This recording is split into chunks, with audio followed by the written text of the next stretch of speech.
How to add a payee in Citibank Bill Pay. Hey everyone, welcome back to the channel. So if you need to pay bills through Citibank, well here is how to add a payee using Bill Pay on your desktop. So now without further ado, let's get started.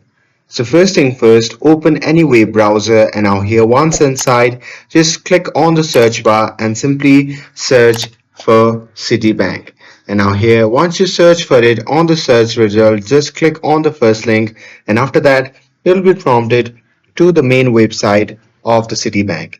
Now here, once you see the interface like this, simply enter your credential to log into your account and here once logged in, you can simply head to the top menu and click on payments and transfers and then select pay bills. And there you just have to enter or click on add a company or person and after that you simply have to enter the payee name, account number and billing address and after that you simply have to click on next. And here once you're done with that you simply have to review the information and then hit add payee to confirm. And that's it. That's how you can add a payee in Citibank Bill Pay. With this, if you found this video helpful, then don't forget to like, share, and subscribe to get updated for more videos.